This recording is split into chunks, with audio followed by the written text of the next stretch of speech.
Bismillahirrahmanirrahim. Assalamualaikum warahmatullahi wabarakatuh. Alhamdulillahi rabbil alamin.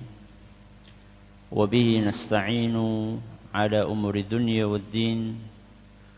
Wa sallallahu ala nabiyyina wa sayyidina Muhammadin wa ala alihi wa sahbihi ajma'in. Amma ba'd. Kita panjatkan puja dan puji syukur kehadirat Allah Subhanahu wa taala. Pada kesempatan malam yang berbahagia kali ini, tanggal 4 Jumadal Ula 1443 Hijriah, atau yang bertepatan dengan tanggal 8 Desember 2021, kita masih kembali diberi kekuatan, kesehatan, hidayah serta taufik dari Allah Jalla wa'ala, sehingga kita bisa kembali menghadiri pengajian rutin tafsir Al-Quran di Masjid Agung Darussalam Purbalingga. Kita berharap semoga Allah Subhanahu wa ta'ala berkenan untuk melimpahkan kepada kita semuanya ilmu yang bermanfaat, sehingga bisa kita amalkan sebagai bekal untuk menghadap kepada Allah Jalla wa'ala. Allahumma amin. Salawat dan salam semoga senantiasa tercurahkan kepada junjungan kita Nabi Agung Muhammad sallallahu alaihi wasallam, pada keluarganya, sahabatnya, dan umatnya yang setia mengikuti tuntunannya hingga di akhir nanti. Seperti biasanya, sebelum kita mengawali pengajian hari ini, kita akan membaca bersama surat yang mulia, surat Al-Buruj. Semoga Allah Subhanahu wa ta'ala berkenan untuk memberkahi dan merahmati majelis kita. A'udzu billahi minasy syaithanir rajim.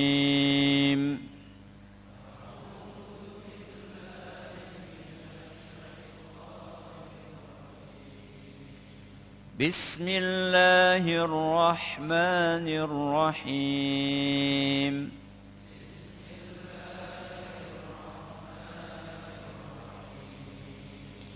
Was-samaa'i dzatil buruj.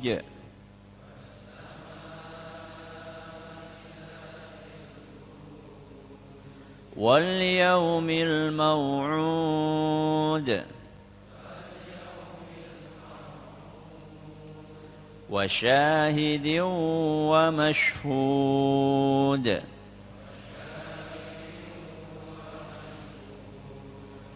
قتل أصحاب الأخدود.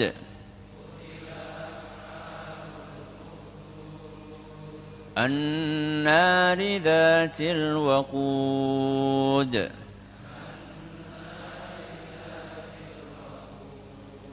إذ هم عليها قعود. وهم على ما يفعلون بالمؤمنين شهود.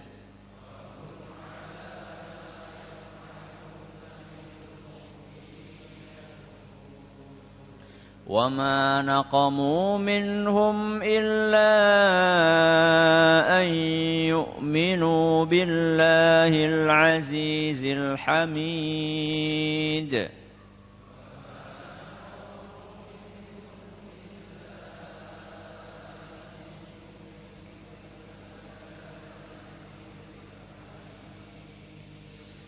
الذي له ملك السماوات والأرض والله على كل شيء شهيد.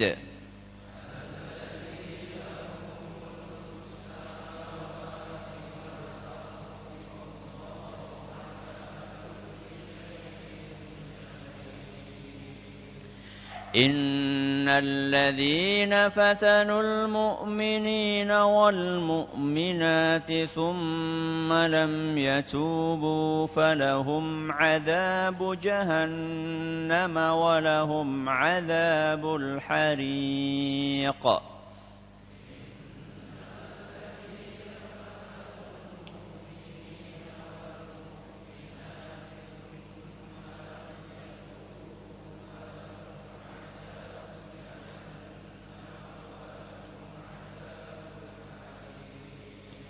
إن الذين آمنوا وعملوا الصالحات لهم جنات تجري من تحتها الأنهار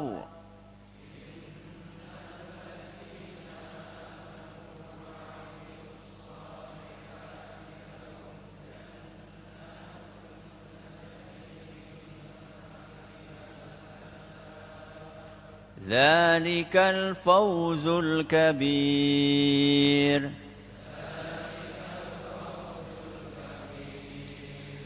إن بطش ربك لشديد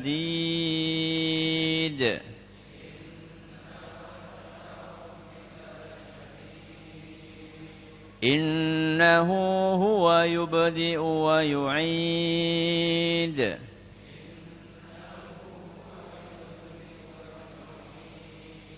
وهو الغفور الودود ذو العرش المجيد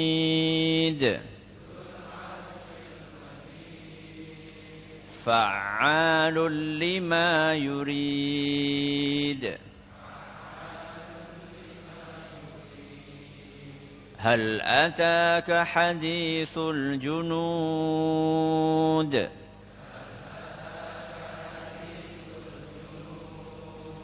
فرعون وثمود بل الذين كفروا في تكذيب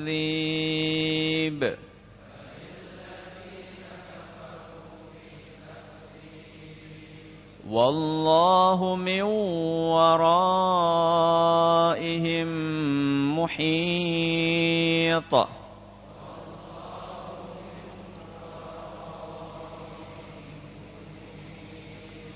بل هو قرآن مجيد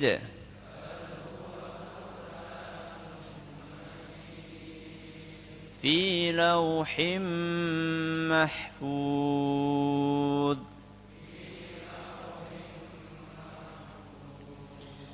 Para hadirin dan hadirat sekalian yang kami hormati dan juga segenap pendengar serta pemirsa yang dirahmati oleh Allah Azza wa Jalla.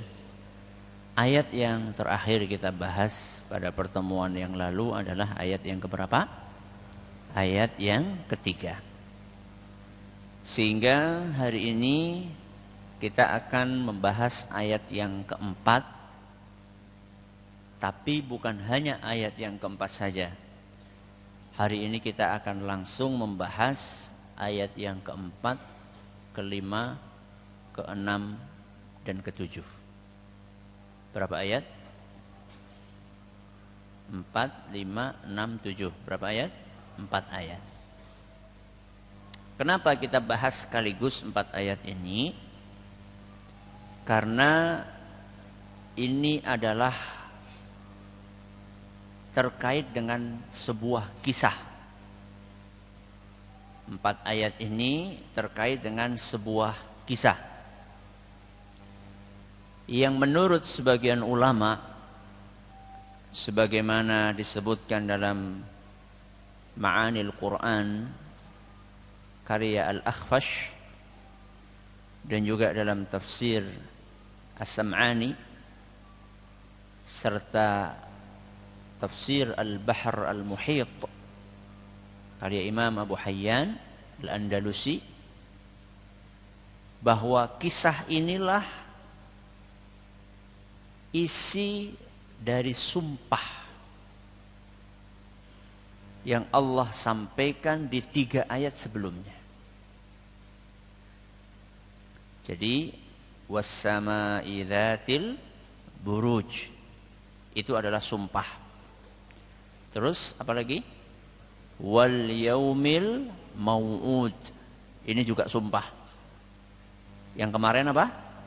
Wasyahidiu wa masyhud, juga sumpah. Jadi Allah Subhanahu wa taala mengawali ayat ini, mengawali surat ini dengan 3 ayat isinya sumpah. Tentunya setelah menyampaikan sumpah biasanya akan dijelaskan apa konten yang ingin disampaikan setelah bersumpah itu. Contoh misalnya kalimat demi Allah. Ini kan baru sumpahnya. Terus apa yang ingin Anda sampaikan?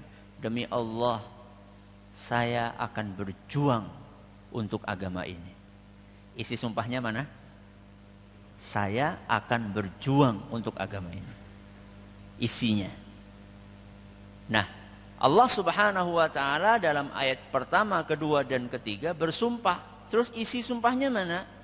Isi sumpahnya adalah kisah yang akan dibawakan oleh Allah di ayat keberapa tadi? 4, 5, 6, 7. Sebenarnya ayat 8, 9 pun juga demikian. Cuman karena nggak cukup waktunya, kita hanya akan bahas 4 ayat ini. Allah berfirman dalam ayat yang keempat, qutila ashabul ukhdud. Para pembuat parit pasti binasa. Para pembuat parit pasti binasa. Ini ayat yang keberapa? 4. Ayat yang kelima, Allah berfirman, an-nari dzatil waqud. Di dalam parit itu mereka menyalakan api hingga berkobar-kobar. Di dalam parit yang mereka bikin itu mereka menyalakan api hingga berkobar-kobar. Ayat selanjutnya, ayat berapa? 6. Idhum 'alaiha qu'ud. Mereka, siapa mereka? Para pembuat parit itu. Mereka duduk di tepi-tepi parit-parit tersebut. Mereka duduk mengelilingi parit-parit itu. Ayat yang ketujuh, Allah berfirman, wahum ala ma yaf'aluna bil mu'minina syuhud. Mereka, siapa mereka? Para pembuat parit itu menyaksikan kaum mukminin yang mereka bakar di dalam parit-parit itu.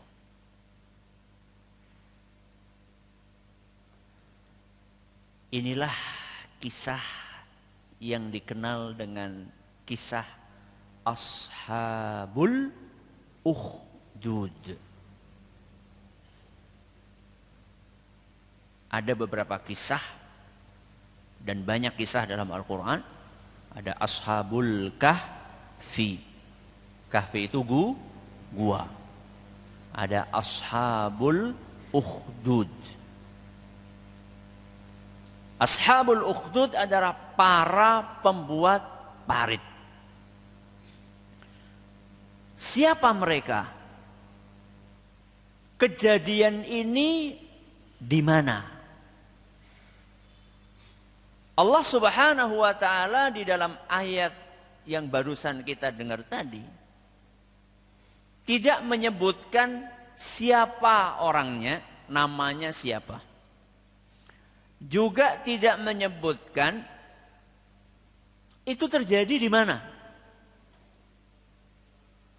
Karena tidak disebutkan secara gamblang, maka para ulama kita berbeda pendapat. Mulai dari zaman sahabat Nabi SAW. Sampai ulama-ulama yang sesudah mereka. Mereka berbeda pendapat, siapa yang dimaksud para pembuat parit itu dan di mana kejadiannya. Ada yang mengatakan bahwa kejadiannya ada di negeri Yaman. Ini pendapat yang pertama. Tepatnya di wilayah Najran. Wilayah apa? Najran. Nanti kita akan bawakan kisahnya. Ini adalah pendapat yang paling terkenal. Pendapat yang kedua mengatakan itu terjadi di negeri Syam. Di mana? Syam. Syam itu kalau sekarang mana? Libanon. Terus? Mana? Yordania. Apa? Palestina. Itu Syam.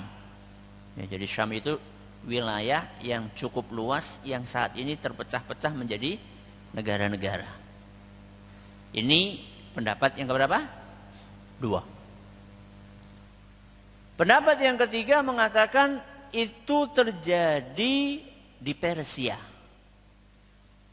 Di mana? Persia. Kalau Persia itu sekarang mana? Iran. Ya. Itu Persia. Sudah berapa pendapat? 3. Mereka yang dimaksud adalah para penyembah api. Siapa itu? Majusi. Ya, orang-orang Majusi, para penyembah api yang tinggal di mana? Persia. 3 ya. Pendapat yang keempat mengatakan itu terjadi di Habasyah. Habasyah itu mana? Ethiopia. Ethiopia. Dan beberapa pendapat-pendapat yang lainnya. Lah yang benar yang mana dari sekian banyak kisah itu? Padahal para ulama yang membawakan pendapat-pendapat itu, mereka bukan hanya menyebutkan wilayah, tapi mereka juga menyebutkan detil kisahnya.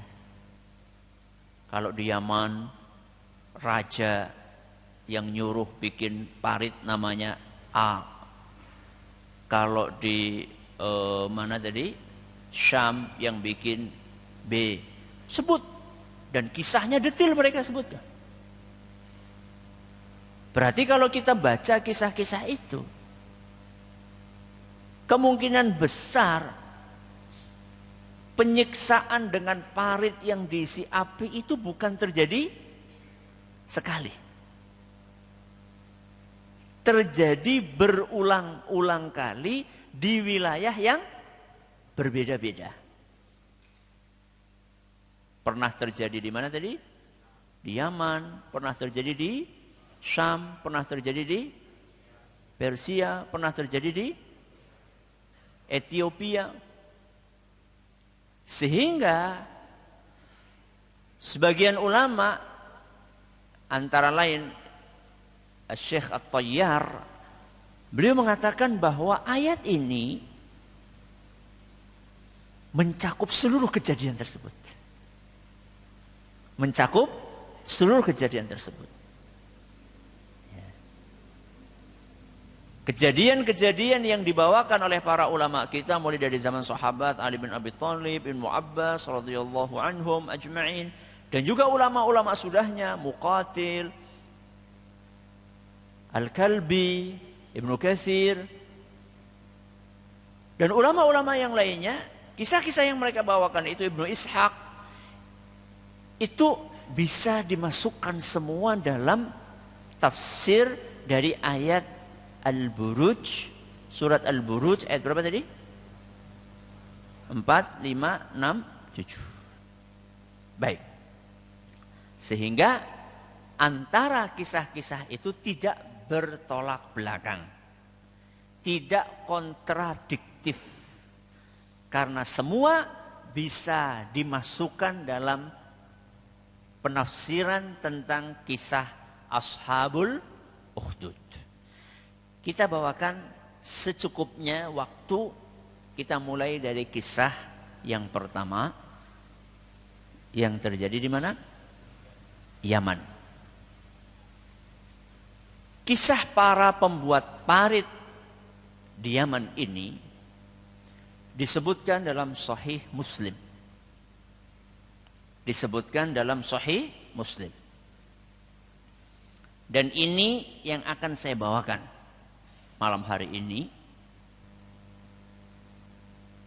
Lalu saya akan sisipkan beberapa tambahan keterangan yang disebutkan di luar Sahih Muslim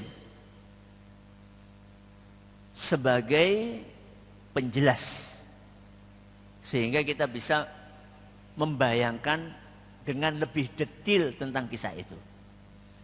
Jadi aslinya ada dalam kitab apa tadi? Sahih Muslim.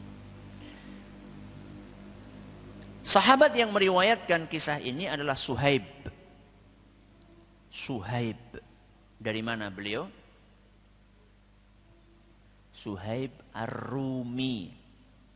Mana itu? Romawi. Bismillah. Aslinya dari mana? Romawi. Suhaib meriwayatkan dari Rasulullah sallallahu alaihi wasallam. Nabi SAW bersabda, dahulu sebelum kalian, sebelum umat Islam ada seorang raja. Tidak disebutkan oleh Nabi SAW raja itu tinggal di mana, tapi oleh Ibnu Abbas radhiyallahu anhuma dalam tafsir Al-Baghawi disebutkan bahwa raja itu ada di Yaman. Di wilayah mana tadi? Najran. Nama atau julukannya adalah Dzu Nawas. Sanes Abu Nawas nggih. Sinten? Dzu Nawas. Kata Ibnu Abbas, kejadian ini adalah 70 tahun sebelum lahirnya Nabi SAW. Kapan? 70 tahun sebelum lahirnya Nabi SAW. Dikisahkan bahwa raja ini punya tukang sihir yang setia menemani sang raja. Dengan bertambahnya waktu, tukang sihir ini semakin tua. Karena semakin tua dan dia ingin ada yang mewarisi keahliannya itu. Keahlian untuk apa? Nyihir. Pengen dapat dosa jariah. Bukan apa? Bukan amal jariah. Dia bilang sama si raja, saya ini sudah tua, tolong carikan murid. Tolong carikan murid yang bisa saya ajari untuk meneruskan perjuangan saya untuk jadi tukang apa? Sihir. Maka dicarilah seorang yang cerdas, seorang pemuda yang cerdas. Kata Ibnu Abbas dalam tafsir Al-Baghawi, namanya Abdullah bin Tamir. Sinten? Abdullah bin Tamir, pakai T, Tamir. Kita singkat saja, namanya siapa? Abdullah.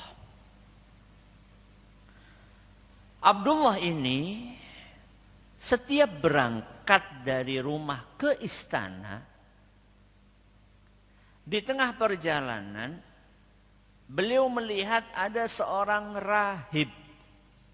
Rahib itu apa? Rahib itu ya ahli ibadah, atau bisa dikatakan ya kiai lah, ya. Ustadz lah, ya. Yang ngajarkan agama, ahli ibadah, tekun beribadah, sholatnya bagus, bacaannya merdu, sehingga Abdullah ini tertarik, penasaran, pengen ikut pengajiannya rahib tersebut. Nah, pengajian itu kan gak sebentar. Kalau kita seperti ini ya lumayan kan, dapat berapa menit jenengan? 45 menit ya. Sehingga jadwal untuk ketemu dengan tukang sihir itu telat. Misalnya harusnya berangkat jam 7, karena hadir pengajian dulu, akhirnya jam 8 baru datang. Karena telah dipukuli. Sama siapa? Sama si tukang sihir. Besoknya Abdullah ini lapor sama sang rahib. Ustadz, ya, itu nggak ada di Sahih Muslim. Nah, itu pakai ungkapan saya. Ustadz, ini saya gini, gimana coba solusinya? Kata ustadznya, kalau kamu telat ke tukang sihir, ngomong aja, saya ada urusan di rumah. Ada urusan di rumah, sehingga telat. Terus kalau dari tukang sihir pulang, kamu telat sampai ke rumah, bilang aja ada urusan cukup panjang sama tukang sihir. Akhirnya aman. Akhirnya aman. Berjalan tanpa ketahuan sama tukang sihir, dan juga tidak ketahuan oleh ayahnya Abdullah. Siapa ayahnya Abdullah?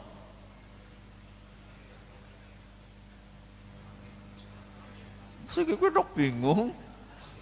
Tamir, mau Abdullah bin Tamir, ya. Aja ngantuk ya. Sudah. Sampai datang suatu hari, ketika pemuda itu akan berangkat seperti biasa, orang-orang pada berkerumun di jalan yang biasa mereka lewati dan biasa dilewati oleh Abdullah. Ada apa gerangan? Ternyata di tengah jalan itu ada binatang buas yang besar. Dan gak ada yang berani untuk mengusir binatang itu. Akhirnya kata Abdullah, inilah hari pembuktian. Ya Allah, ajaran siapa yang lebih engkau sukai? Ajaran rahib ini atau ajaran tukang sihir itu?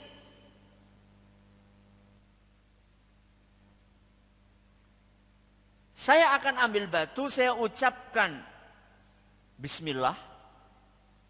Seandainya saya lempar binatang buas itu dan mati, berarti ajaran siapa yang benar?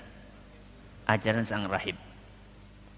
Ambil batu, dia lemparkan, jebret, mati. Berarti ajaran siapa yang benar? Rahib. Karena sampai sebelum kejadian itu Abdullah ini masih apa? Masih bimbang. Buktinya bimbang. Dua-duanya dia datangi. Tukang sihir dia datangi, rahib juga dia datangi. Begitu terjadi seperti itu, maka dia pun yakin, saya yakinnya bahwa ajaran yang benar adalah ajaran sang rahib. Dia pun setelah membunuh binatang tadi, menemui sang rahib, kemudian cerita peristiwa barusan. Kata si rahib, "Ai bunayya, antal yaum afdal minni." Kamu mulai hari ini lebih istimewa dari aku. Alias levelmu sudah lebih apa? Lebih tinggi. Tapi kuperkirakan engkau akan menghadapi ujian berat. Dan kalau engkau menghadapi ujian berat itu, jangan lapor-lapor bahwa kamu dapat ilmu dari aku. Mbok kenapa? Mbok kena getahe. Ya. Singkat cerita, si Abdullah ini tambah pinter, tambah tinggi ilmunya sampai beliau itu bisa ngobati penyakit-penyakit sulit. Ada orang bisu datang diobati sembuh. Dalam beberapa riwayat disebutkan bahwa orang-orang yang sakit-sakit tadi itu ditanya sama Abdullah, "Kamu pengen sembuh? Berimanlah kepada Allah." Begitu beriman kepada Allah, didoakan sembuh. Datang orang punya penyakit kusta. Apa kusta? Penyakit di kulit yang sangat menular. Kalau sudah parah, lepas sendi-sendinya. Copot, niki copot. Copot. Sampai lama-lama habis. Na'udzubillah min dzalik. Sama, diobati, minta kepada Allah, sembuh. Penyakit-penyakit susah, sembuh. Sampai berita itu terdengar oleh teman nongkrongnya raja. Siapa rajanya tadi? Dzu Nawas. Dan teman nongkrongnya raja itu buta. Maka dia pun datang menemui Abdullah dengan membawa harta banyak. Teman nongkrongnya raja, sugih, kaya dia. Dia ngomong sama Abdullah, "Kalau engkau bisa menyembuhkan aku, seluruh harta ini untuk kamu." Apa jawaban Abdullah? "Saya nggak bisa menyembuhkan. Yang bisa menyembuhkan adalah Tuhanku. Adalah Tuhanku."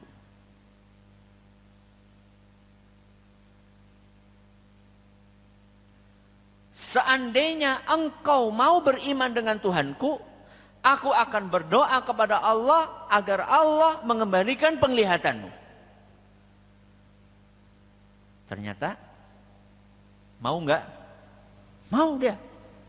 Dia beriman kepada Allah, syahadat, terus didoakan sama Abdullah, sembuh.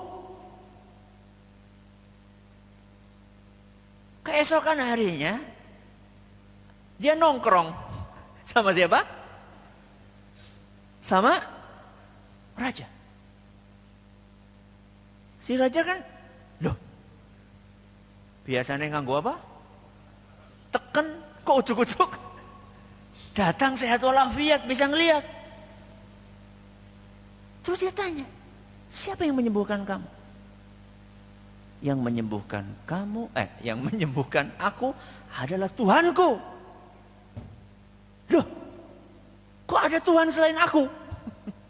Karena raja itu merasa dia yang Tuhan. Kok ada Tuhan selain aku? Disiksa, habis-habisan, disiksa. Siapa yang ngajari kamu kayak gini? Gak mau ngaku. Disiksa lagi sampai akhirnya ngaku. Ternyata ditunjukkanlah Abdullah. Panggil Abdullah. Oh, jebule. Ternyata kamu Sejak kapan kamu bisa menyembuhkan orang yang bisu, yang buta, penyakit kusta? Sejak kapan kamu bisa menyembuhkan penyakit-penyakit itu? Apa kata Abdullah?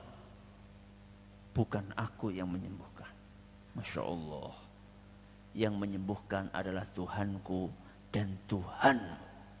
Tegas jawabannya siapa? Abdullah. Siapa yang ngajari kamu? Gak mau ngaku. Sampai desak-desak. Akhirnya ketahuanlah. Siapa? Rahib. Panggil rahib. Tinggalkan keyakinan itu. Ngomong dulu kepada si rahib. Tinggalkan keyakinanmu. Tidak. Tuhanku adalah Allah. Diambillah gergaji raksasa dan diletakkan pas di tengah-tengah kepala sang rahib. Tinggalkan agama ini. Tidak. Mulailah krok, krok, krok, krok, krok. Sampai terbelah menjadi dua. Dipanggil teman nongkrongnya siapa? Raja. Tinggalkan ajaran ini. Tidak. Kamu pengen seperti ini? Dilihatin siapa? Rahib yang sudah terbelah menjadi dua? Tidak. Sama. Letakkan gergaji di gergaji. Terbelah menjadi dua. Giliran siapa? Abdullah. Yang paling apa? Tinggi ilmunya. Oh, nggak bisa pakai gergaji ini. Akhirnya Dzunawas ini bilang sama prajuritnya, bawa Abdullah ini ke puncak gunung yang paling tinggi. Ikat, bawa ke puncak gunung yang paling tinggi. Sesampainya kalian di sana, lemparkan anak ini ke jurang. Sampai di atas, Abdullah berdoa, Allahumma kfinihim bima syi'ta. Ya Allah, lindungi aku dari prajurit-prajurit ini dengan cara terserah engkau. Simpel ya doanya ya.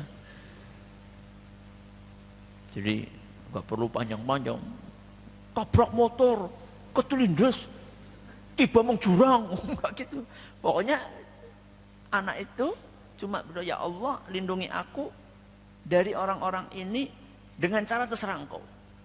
Begitu selesai berdoa langsung buk, buk, buk, buk, buk, buk. Gunungnya itu bergoyang kencang. Semua prajurit itu jatuh ke jurang. Abdullahnya sehat walafiat. Pulang dia dukun kemana? Ke istana. Loh, kok kamu hidup? Apa yang terjadi? Diceritakan sama Abdullah. Gak puas. Panggil prajurit yang lain. Bawa anak ini ke tengah laut. Pakai kapal. Sampai di tengah laut, tenggelamkan. Bawa ke tengah laut. Sampai di tengah laut, Abdullah doa. Sama doanya. Gimana doanya tadi? Ya Allah, lindungi aku dari orang-orang ini dengan cara terserah engkau. Tahu-tahu kapalnya kebalik. Blup. Semua pasukan yang ada di atas kapal itu tenggelam semuanya. Kecuali Abdullah. Jalan lagi balik ke istana. Loh, kok masih hidup? Apa kata Abdullah? Kamu tidak bisa membunuh aku kecuali dengan cara yang aku ajarkan kepadamu. Apa caranya? Ambil anak panah milikku. Sebelum itu, kumpulkan penduduk negeri ini semuanya di lapangan. Setelah semua penduduk negeri ini kumpul, ambil anak panah milikku, ambil busur milikku, ikat aku, kemudian tarik anak panah itu, sebelum engkau lepaskan, engkau ucapkan Bismillah. Apa? Bismillah. Rabbil Ghulam. Bismillah atas nama Tuhan dari pemuda ini. Gak sadar dia. Lagi di apa? Lagi dijebak dia, gak sadar dia. Karena dia sudah bernafsu pengen bunuh pakai cara apapun. Betul. Setelah diikat Abdullah, raja ngambil panah, kemudian ditarik. Dan sebelum dilepaskan dia mengucapkan kata Bismillah dengan suara yang didengar oleh seluruh penduduk negeri. Kira-kira mereka sudah dengar kejadian-kejadian sebelumnya atau tidak? Ya iyalah, itu kan kejadian apa? Kejadian ajaib, dan Abdullah ini terkenal. Betul begitu dilepaskan anak panah tersebut, pas kena di pelipis dari Abdullah, meninggal Abdullah. Begitu masyarakat melihat matinya Abdullah dengan ucapan apa? Bismillah, serentak semuanya mengatakan amanna bi rabbil ghulam. Detik ini juga kami beriman dengan Tuhan Abdullah. Kami beriman dengan Tuhannya Abdullah. Kami beriman dengan Tuhannya Abdullah. Geger. Semuanya beriman. Berapa jumlahnya saat itu? Dalam kata Muqatil 70.000. Kata Ibnu Ishaq 20.000. Hanya dengan menyaksikan kejadian itu puluhan ribu beriman. Kan kebakaran apa? Kumis. Jenggot kan enggak boleh. Kebakaran kumis. Ya. Akhirnya, wah gimana ini? Dibikinlah parit. Dan paritnya itu ada 7. Kata Al-Kalbi, paritnya ada 7. Panjang satu parit 40 hasta. Ya wis 40 meter lah, dia hastane nyong karo wong mien dia lebih gede kae. Ya, katakanlah 40 meter, satu parit lebarnya 12 hasta, 12 meter. Gede atau kecil berarti? Jadi jangan dibayangkan parit itu kayak apa jenenge? Irigasi sawah. Ya, drainase bukan. Gede paritnya. Kemudian diisi dengan api satu persatu. Tinggalkan ajaran ini atau dilemparkan ke parit. Semuanya milih dilemparkan ke parit. Terakhir seorang ibu dengan 3 anak. Anak yang ketiga masih apa? Masih bayi, masih netek. Tinggalkan atau anakmu dibakar. Anak pertama, ibu itu tetap kekeh, enggak. Saya tetap beriman. Lemparkan anak pertama. Anak kedua, begitu bayi yang mau dilemparkan, ragu dia. Kenapa? Kasihan bayinya, masih netek, dilemparkan ke api di hadapan mata dia. Maju mundur, maju mundur, maju mundur. Bayi itu ngomong. Bayi itu ngomong, ya ummah, wahai ibuku, isbiri, sabar, fa innaki 'alal haq, engkau berada di atas kebenaran. Itu mukjizat. Di dalam riwayat lain disebutkan, ya ummah, inni ara amamaka naran la tutfa. Ibu, di akhirat itu ada api yang gak mungkin mati. Napa niku? Neraka. Intinya takutlah dengan api itu, lebih takutlah dengan api itu dibandingkan api dunia. Maka ibu itu pun tegar, bayinya dilempar, terus ibu itu dilempar. Selesailah kisah Ashabul Ukhdud. Ternyata cuma satu kisah kita cukup. Padahal tadi ada berapa versi? Ada banyak versi. Mudah-mudahan yang kita pelajari bermanfaat insyaallah. Apa pelajaran yang bisa kita ambil? Kita akan bahas insyaallah pada pertemuan yang akan datang. Wallahu taala a'lamu bissawab. Kita akhiri sampai di sini. Terima kasih atas perhatiannya. Mohon maaf atas segala kurangnya. Subhanakallahumma bihamdika asyhadu an la ilaha illa anta astaghfiruka wa atubu ilaik. Assalamualaikum warahmatullahi wabarakatuh.